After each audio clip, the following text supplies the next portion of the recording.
Magandang araw, ito po ang ating update ngayon.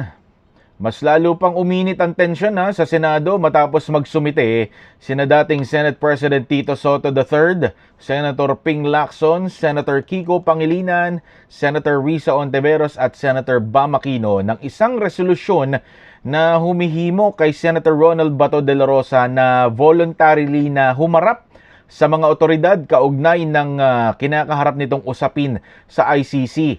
In short, pinapasuko nitong 5 senador si Senator Bato de la Rosa sa mga otoridad para doon sa ICC warrant. Pero eto mga kababayan, agad na tinabla ito ni Senator Alan Peter Cayetano, ang kasalukuyang Senate President ngayon. Tinabla ni Senate President Cayetano ang 5 senador na nag-uudyok na sumuko si Senator Bato. Mabilis na tinutulan nga po ni Senator Alan Peter Cayetano ang resolusyong inihain ng 5 senador na humihikayat kay Senator Ronald Bato de la Rosa na voluntarily sumuko kaugnay ng umano'y arrest warrant mula sa ICC kahit na hindi ito dumaan sa lokal nating mga korte.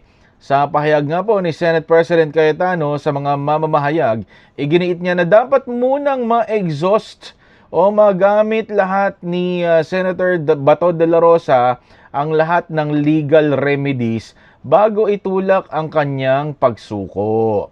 So, ito po, panoorin ninyo ang naturang mensahe ni Senator Alan Peter Cayetano. Opinion, but Senator Bato should be given the opportunity to exhaust all legal remedies. It should be a Philippine warrant. This is a good test case. In the future, you will thank Senator Bato for standing up for his right na dapat Philippine court. This is not a matter whether guilty siya o hindi. In fact, he can be investigated here for the extrajudicial killings. So this is a question of our constitution versus a foreign court. Sir, okay na po.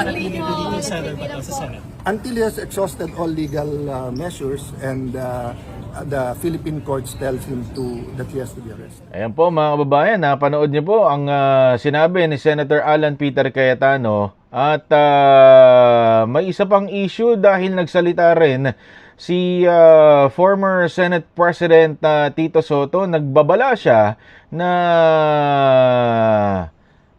matapos niyang sabihin na posible pa umanong magkaroon ng panibagong palitan na naman ng liderato sa Senado. In short, pwede daw magkaroon ng panibagong kudeta.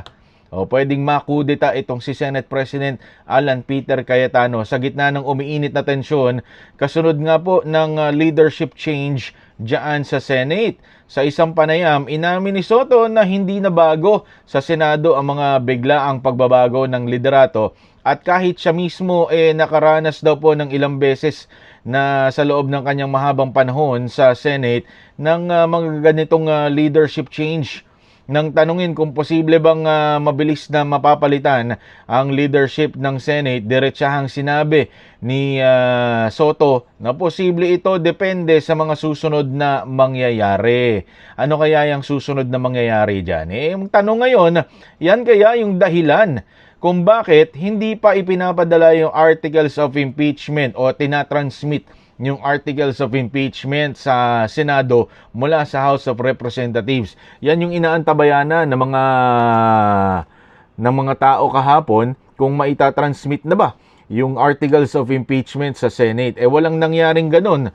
Kaya mga kababayan, ano po ang masasabi nyo dito sa mga nangyayari ngayon? Bakit tumatagal yung pagtatransmit ng articles of impeachment sa Senate? Meron kayang nagaganap behind the scenes? Meron kayang gumagapang sa isang panibagong leadership change o kudeta sa Senado?